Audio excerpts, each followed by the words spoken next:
17 bulan. Iya, bayangin cuma segitu waktu yang dipunya B.J. Habibie buat narik Indonesia dari jurang krisis terdalam.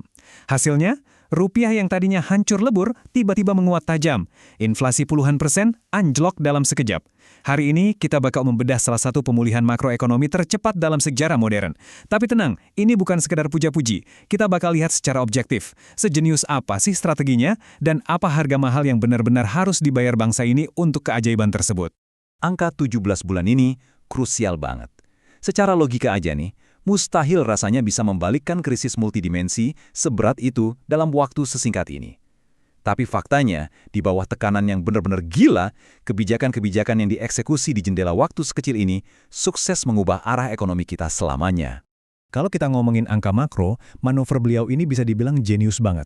Coba deh ingat-ingat, nilai tukar rupiah yang sempat terjun bebas sampai nyentuh level 16.800 per dolar AS berhasil ditarik turun drastis ke kisaran 6.550. Itu penguatan yang luar biasa fantastis dan terjadi dalam waktu yang sangat amat singkat. Nggak cuma itu, lonjakan harga barang yang waktu itu mencekik masyarakat juga berhasil dijinakan. Inflasi yang sempat nembus rekor mengerikan di 82,4% pada September 1998, sukses dipangkas habis jadi cuma sekitar 2% aja di akhir tahun berikutnya. Gila kan? Tapi, kita semua tahu kalau pemulihan ini nggak terjadi pakai ilmu sihir. Ada intervensi sistemik yang super radikal.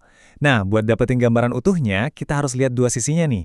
Seberapa hebat senjata kebijakan yang dipakai, dan konsekuensi super berat atau kerusakan kolateral yang terpaksa ditanggung negara demi nyelamatin perekonomian. Senjata pertama yang dipakai adalah terapi kejut moneter. Langkah pertamanya benar-benar ngagetin pasar. Waktu itu, Bank Indonesia nerbitin instrumen yang namanya Sertifikat Bank Indonesia atau SBI. Dan tebak berapa bunganya? Ditarik sampai ke titik puncak, 60%. Iya, 60%. Ini angka yang susah dipercaya. Semacam terapi kejut ekstrim buat ekonomi kita yang lagi berdarah-darah. Buat gampangnya, bayangin bunga 60% ini kayak mesin pompa air raksasa yang lagi nyedot air banjir. Bunga yang meroket ini nyedot kelebihan uang tunai yang beredar di masyarakat. Orang jadi milih nabung, spekulasi beli dolar langsung mati kutu, dan efeknya rupiah menguat. Ampuh banget emang. Tapi, simpan dulu analogi pompa ini di kepala kamu, karena nanti kita bakal bahas gimana daya sedotnya yang luar biasa ini malah merusak sektor lainnya. Lanjut ke senjata kedua, menyelamatkan jantung perbankan yang lagi sekarat. Buat nyetop gelombang kepanikan di mana orang-orang narik uang besar-besaran, pemerintah ngambil langkah darurat. Mereka nerapin jaminan menyeluruh buat mastiin semua dana nasabah itu aman. Barengan sama itu, dibentuklah BPPN, atau Badan Penyihatan Perbankan Nasional. Tugasnya, melikuidasi bank-bank yang udah sakit parah dan menampung aset beracun mereka, biar sistem perbankan nasional nggak total kolaps. Mereka juga ngelakuin operasi darurat ke 4 bank milik negara yang udah diambang kegagalan.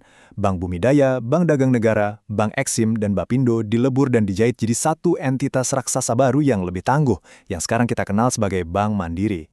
Senjata ketiga, dan mungkin ini adalah warisan emasnya, independensi Bank Indonesia.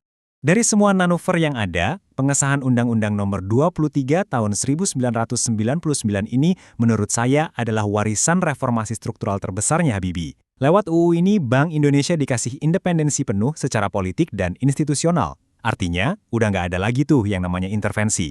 Dan pemerintah nggak bisa lagi seenaknya maksa bank sentral nyetak uang cuma buat nambal defisit APBN. Sebelum reformasi ini, bank sentral kita itu ibarat tersandra oleh banyak tujuan ganda dan campur tangan politik. Tapi, setelah tahun 1999, mereka punya satu target absolut, cuma fokus jaga stabilitas nilai rupiah. Ini benar-benar ngubah permainan. Transparansi naik, kepercayaan internasional balik lagi, dan jujur aja, ini reformasi yang manfaatnya terus ngelindungin stabilitas ekonomi kita sampai detik ini. Senjata keempat, diplomasi utang dan jaring pengaman sosial. Sambil beres-beres masalah di dalam negeri, pemerintah juga lari maraton ngurusin diplomasi utang. Lewat negosiasi Paris Club buat utang bilateral, kesepakatan Frankfurt buat utang perbankan komersial, sampai Prakarsa Jakarta buat sektor swasta, Indonesia berhasil merestrukturisasi miliaran utang luar negeri. Ini ngasih ruang napas finansial yang sangat krusial saat itu. Di akar rumput, ledakan sosial itu harus banget dicegah. Makanya, subsidi BBM dan listrik tetap dipertahankan, dan Bulog ditugasin buat ngeredam gejolak harga beras. Bahkan, ada pendekatan sosiokultural di mana Habibie ngajak masyarakat buat rajin puasa Senin Kamis demi menghemat sumber daya. Kelihatan banget kan? Ini adalah perisai pertahanan sosial yang mengimbangi kebijakan moneter yang super ketat. Sekarang kita masuk ke bagian yang paling berat. Kerusakan kolateral, menelan pil pahit. Inilah harga mutlak yang harus dibayar demi bertahan hidup. Sebagai syarat talangan IMF, pendanaan negara buat megaproyek pesawat N250 kebanggaan bangsa harus di-stop, berujung pada sekitar 48.000 karyawan IPTN yang kena PHK. Prototipe pesawatnya sekarang malah cuma jadi sejarah di museum, dan insinyur hebat kita menyebar berkarir di perusahaan global. Terus, ingat analogi pompa air suku bunga 60% tadi? Daya sedot yang gila itu pada akhirnya malah menghancurkan sektor real kita. Banyak bisnis bangkrut karena nggak sanggup bayar kredit. Belum lagi, demi bailout perbankan tadi, terciptalah obligasi rekapitalisasi bernilai ratusan triliun. Sebuah gunung utang publik masif yang faktanya, sampai hari ini masih terus dicicil puluhan triliun rupiah tiap tahunnya dari APBN kita. Waktu merenungkan soal penutupan proyek kedirgantaran strategisnya demi memenuhi syarat IMF, Habibie pernah bilang, sedih nggak? Tapi sudah deh, itu lebih murah daripada kita perang saudara. Sebuah pengakuan jujur bahwa beliau rela ngorbanin ambisi besarnya, asalkan bangsa ini nggak jatuh ke dalam kebangkrutan yang jauh lebih fatal. Jadi, vonis akhirnya gimana?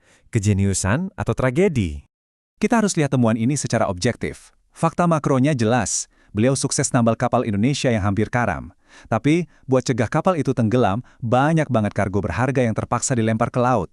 Mulai dari mengorbankan industri penerbangannya, menanggung beban utang jangka panjang, sampai keputusan beraninya melepas Timor Timur yang beliau anggap saat itu seperti mengangkat infeksi usus buntu yang ujung-ujungnya malah jadi pelatuk penolakan laporan pertanggungjawabannya oleh MPR dan mengakhiri karir politiknya sendiri dalam 17 bulan. Beliau mewariskan stabilitas, tapi dibayar lunas dengan pengorbanan nasional yang teramat besar. Tapi di balik semua kepahitan itu, fondasi institusional yang diletakkan, terutama soal independensi Bank Sentral, telah menyelamatkan kita dan terus menopang kestabilan ekonomi kita hari ini. Nah, saya mau ninggalin satu pertanyaan buat kamu. Kalau kamu yang jadi Habibie di tahun 1998, menghadapi krisis terburuk bangsa dan cuma punya waktu 17 bulan, apakah kamu bakal menelan pil pahit yang persis sama? Coba ceritain pendapat kamu di kolom komentar ya. Terima kasih udah ngikutin bahasan kita hari ini, dan sampai jumpa di analisis seru berikutnya.